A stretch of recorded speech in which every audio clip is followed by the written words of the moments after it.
Muy buenas noches, ¿qué tal? Bienvenidos a Espacio Abierto. Hoy seguimos hablando de la actualidad ferrolana y entre otros temas hablaremos del servicio de mantenimiento de viales, y para hablar de esto nos acompaña Ana Lamas, concejal de Servicios, Obras, Medio Ambiente, Zona Rural y Participación Ciudadana, además de diputada de Bienestar Social por la Diputación de La Coruña. Ana, muy buenas noches y gracias por venir. Nada, muy buenas noches, un placer como siempre venir aquí. Vamos a empezar hablando de un tema. Recientemente el Partido Popular daba unos datos con respecto al gobierno local, exactamente como les comentaba del servicio de mantenimiento de viales. Decía que el gobierno había dejado de gastar o había perdido 160.000 euros destinados a estos servicios durante octubre y diciembre de 2021. Por parte del Gobierno señalabais que esto no es así. No, la verdad que es para nada es cierto. Ellos se basan en una estimación económica que había, la anualidad completa de este contrato son 900.000 euros anuales. Cuando se va a adjudicar cualquier contrato, por una cuestión puramente contable, se estima que un tanto por ciento de ese contrato se va a imputar a la anualidad que entra en vigor y el siguiente a la otra. Pero al final el resumen es que el contrato entra en vigor en octubre del año 21 y esa anualidad terminaría a finales de septiembre del año 22, es decir, acabamos de terminar ahora esa primera anualidad. Y durante ese tiempo había que gastar 900.000 euros. Es más, yo ante cualquier sombra de duda traje este medio, la documentación que acredita que efectivamente en nuestra primera anualidad pues hemos gastado ese dinero y que además ellos simplemente hacían referencia a los primeros meses de contrato. Entonces, bueno, la verdad que nos sorprende incluso que personas que evidentemente yo no lo dudo, dicen que tienen capacidad de gobierno, no sepan cómo funciona un contrato de estas características. Como digo, en una estimación inicial que decíamos, bueno, 300.000 en lo que quede del año 21 y 600.000 para el año 22. Pero vamos, era una estimación que se hace, ya os digo, una cuestión más contable que de otra manera cuando se adjudica el contrato, no tenía más complicación. Estamos hablando de unos 900.000 euros, pero sí que es verdad que no se llegó a gastar toda esa partida, pero ese dinero que queda se puede Bueno, creo que es por unos cientos de euros, lo que no llegó. 250. Sí, una cosa así. 253. Así, pero... Es más, hay obras que se han imputado al mes de octubre porque si no nos pasábamos de la anualidad en el mes de septiembre. De hecho, ya en este mes de octubre, a fecha 10 de octubre, que creo que fue cuando remití la información, ya teníamos gastado, o se ha previsto gastar más de 80.000 euros en la mensualidad de octubre. Por lo tanto, yo creo que no cabe ninguna duda que estamos aprovechando al máximo ese contrato, estamos gastando hasta el más mínimo céntimo y sobre todo, a mí la verdad que me molesta un poco esa idea de jugar un poco al despiste con cuestiones que son totalmente inciertas. ¿Cuál fue durante ese tiempo el grado de ejecución por parte del Partido Popular? De la mano del concejal de José Tomea hablaba que se había perdido el 53% del presupuesto en esos 3 meses por falta de gestión. No, para nada. Vamos a ver, en los primeros meses según entró el contrato de viales, de hecho cuando estimamos los 300.000 fue porque pensábamos que el contrato podría entrar en vigor un poquito antes, o sea, en función del día que se firma el contrato, pues tú entras, o sea, tienes consignado un dinero u otro. Entonces nosotros hicimos una estimación que la hace el técnico supervisor de ese contrato y dijo, bueno, 300.000, luego entró un poquito más tarde, entonces, bueno, contábamos gastar un poco menos, que como te digo, ese dinero se pasa a la siguiente anualidad. Es que no tiene ningún sentido. Por supuesto que no se pierde y como digo, cada anualidad hay que gastar 900.000 euros y nosotros lo hemos gastado íntegramente y de hecho, pues lo que te comentaba, por eso también quise remitiros la prueba porque bueno, al final las palabras se las lleva el viento, yo digo una cosa, tú me dices la otra, pero lo que es cuantificable evidentemente pues no es discutible y ahí están los datos para justificar todo lo que este gobierno ha gastado en esa primera anualidad del contrato de mantenimiento de viales. Sin menoscabo de otras inversiones que hemos hecho en la ciudad, y además lo comentamos la última vez que estuvimos aquí, pues la obra del Callao, la obra de Carmen, que están totalmente al margen de ese contrato de mantenimiento de viales, por lo tanto podemos hablar de un gran dinero que ha invertido esta ciudad en el mantenimiento de sus viales en el último año. De esas obras mejoras que se han llevado a cabo, ¿cuáles destacarías? ¿Qué es lo que se ha hecho? Hemos intentado repartir, porque nos parecía muy importante. Con respecto a las de mantenimiento, o sea, lo que va a cargo del mantenimiento de viales, además del mantenimiento constante de la ciudad, es decir, ese bache, ese arreglo de acera, hemos intentado hacer unos programas por barrios, es decir, lo primero con lo que empezamos fue con el centro, que además, bueno, venía las Navidades y queríamos pues pegarle un repaso concienzudo a pues aceras como la calle Coruña, que llevan muchísimos años pues sin arreglarse, y bueno, quisimos hacer todos esos trabajos de dejar sobre todo donde van los peatones. Nos parecía muy importante el arreglo de aceras, ¿no? Que se pueda hacer, bueno, que se pueda transitar con seguridad por nuestra ciudad. Pero también hicimos un plan de aglomerados en la zona rural muy importante. Siempre hablamos, ¿no?, de esa deuda en el rural. Hicimos aglomerados en la parroquia de Serantes, Doniños, San Jorge. Bueno, la verdad que ahora, a día de hoy justamente estamos aglomerando en San Jorge, en Covas, en Mandiá. Bueno, queremos que en ese mantenimiento de viales no dejemos nunca de lado el rural.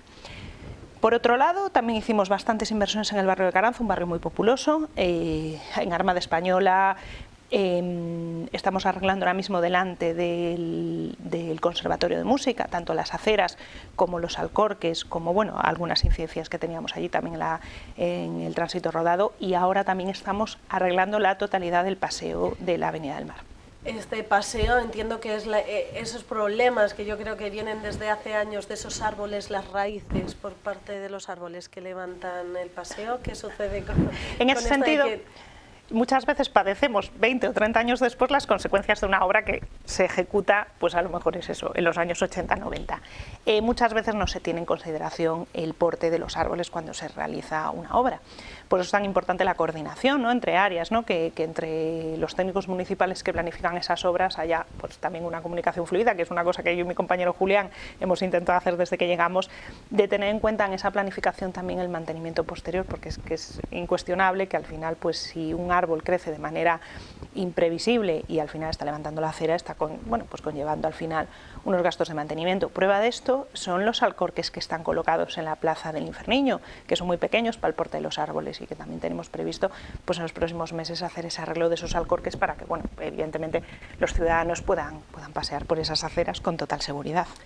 Sé que esto no es de su competencia, pero hablando ahora mismo de árboles, quería preguntarle por esos cerezos japoneses y de la calle Pardo Bajo. ¿Se sabe cuándo se van a implantar? Es una obra que lleva de mano mi compañero Julián Reina, pero por lo que yo tengo entendido, y que además yo creo que se plantarán próximamente, esa plantación estaba un poco dependiendo de los tiempos adecuados para plantar. Nosotros, que desde el área también de mantenimiento de zonas verdes, también solemos hacer plantaciones, estas deben de hacerse en el momento que nos indican los técnicos, para evidentemente que el desarrollo de la especie arbórea pues sea el mejor posible.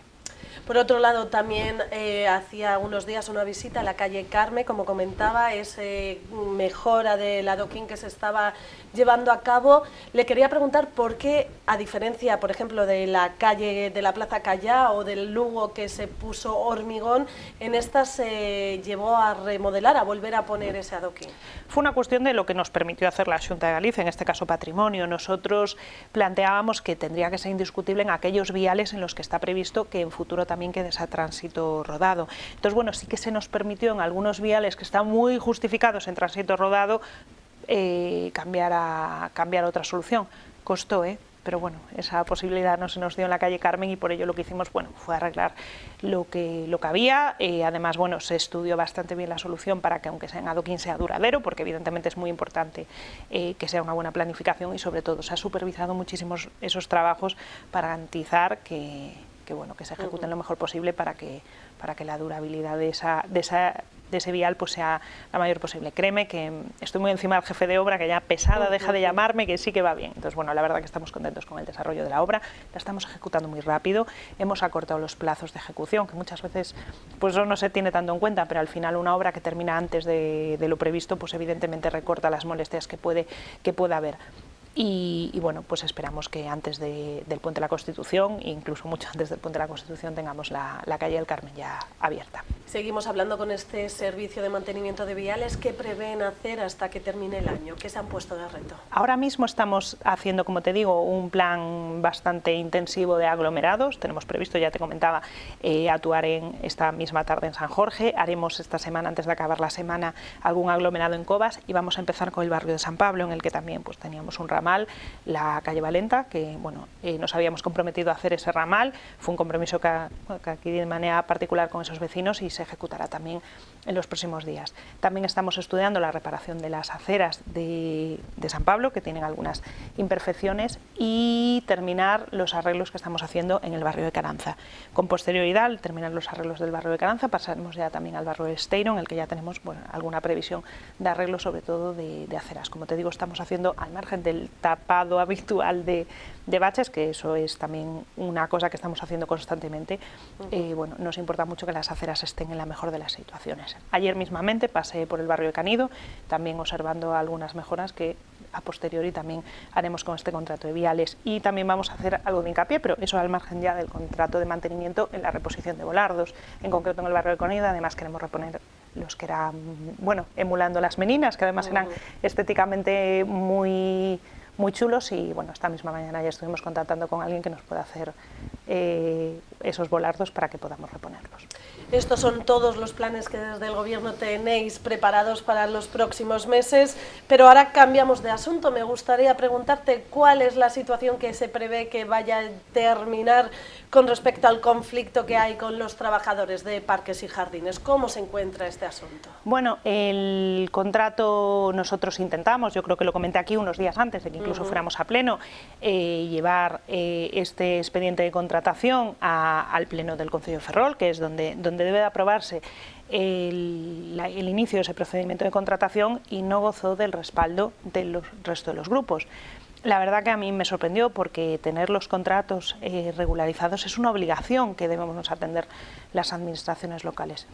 Ya al margen del juego político, que yo entiendo que estamos cada vez más cerca de unas elecciones municipales, pero yo creo que tenemos que atender también a nuestra obligación de regularizar un contrato que está en precario demasiado tiempo.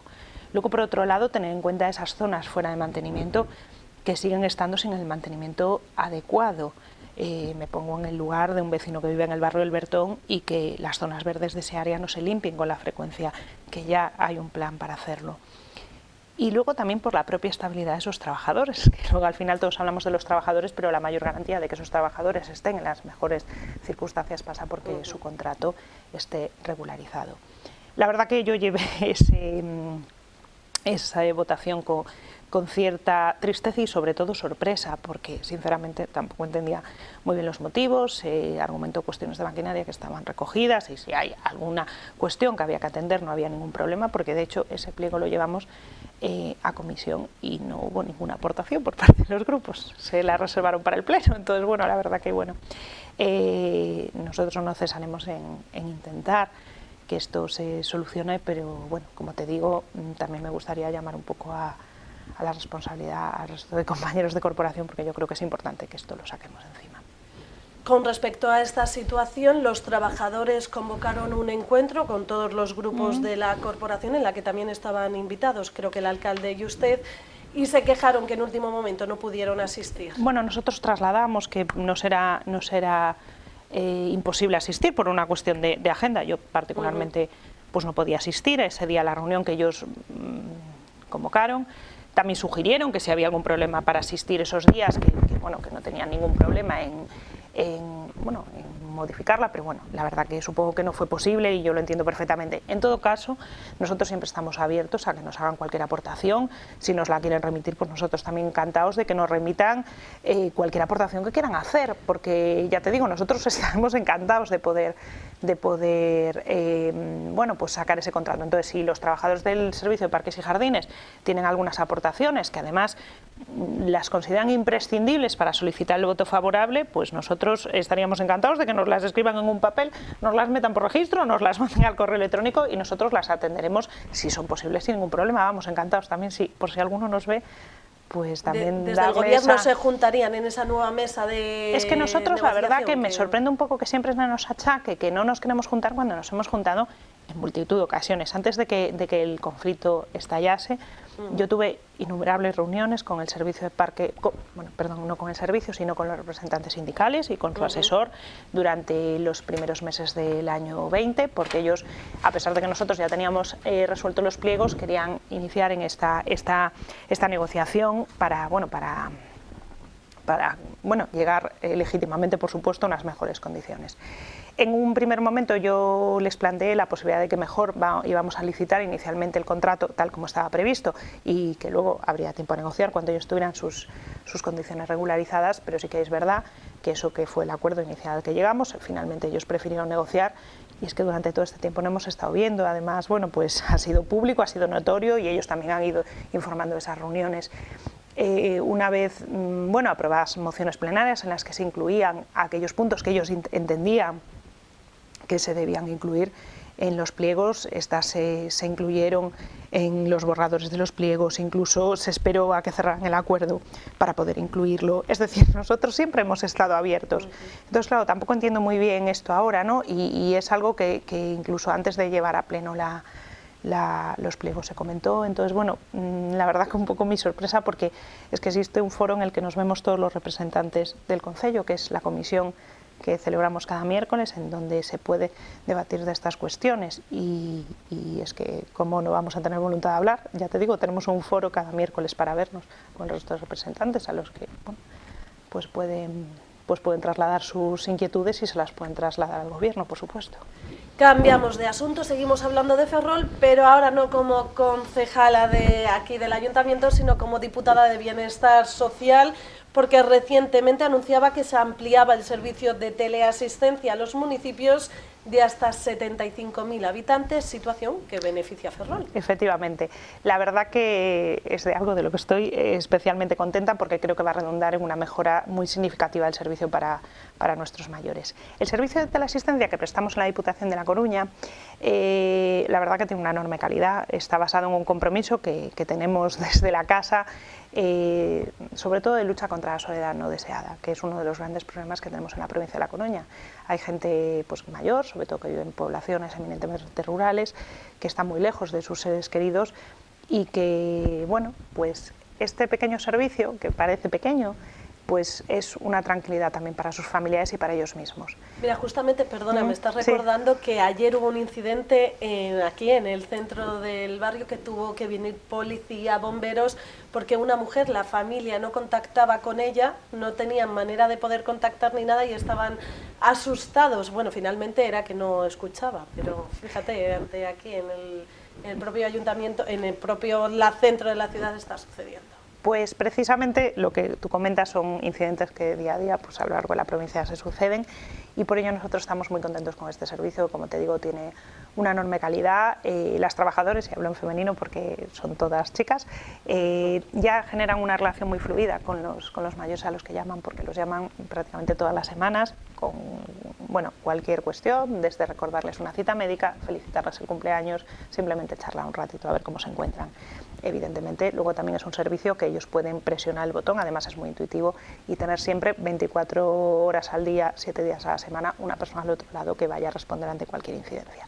Este servicio, del que estamos muy contentos la Diputación hasta ahora, cubría hasta municipios de 50.000 habitantes, es decir, quedábamos fuera pues Ferrol, Coruña y Santiago. A nadie se le escapaba el hecho de que Ferrol es una ciudad con una población bastante envejecida y que además pues no tenemos ni los gastos ni los ingresos, evidentemente, sobre todo los ingresos que tienen pues a lo mejor una ciudad como A Coruña.